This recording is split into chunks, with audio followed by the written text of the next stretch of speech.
I grew up in northern Illinois in a small town called Sycamore, and I went down to Rice and Houston, so I'd never been to a big town of any size on a permanent basis. So that itself was worth the experience, just being in Houston at the time and getting away from home and trying to grow up a little bit. How did you happen to get into writing?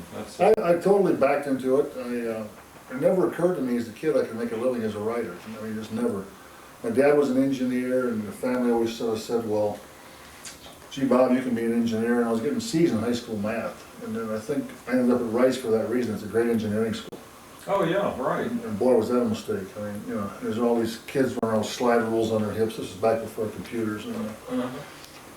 And I was an engineer for about 25 minutes.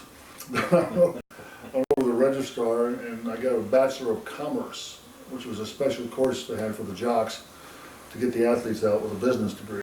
I never wrote a nickel for the stuff in high school or college, and then I worked for Montgomery Ward for 6 months and Chrysler Corporation for a couple of years. I was 25 years old, and writing was something I'd always enjoyed, but I never had any training in it, never took any courses in it, never had any practice at it. But if they wanted to write 200 words or 400 words, we'd let them do it. We published it all, and we had some very creative writing. So that's the way it started, and it started as a bi-weekly every 2 weeks, and we published it that way for 2.5 years, and then we decided to go weekly in '93.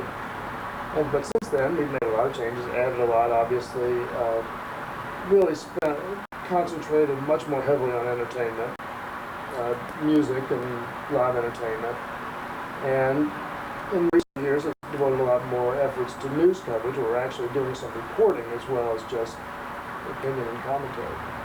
Yeah, it's a very interesting mix that you have. You have great national columnists like Molly Ivins and Steve Berry, and then you have locals like Bill Doolittle and change through education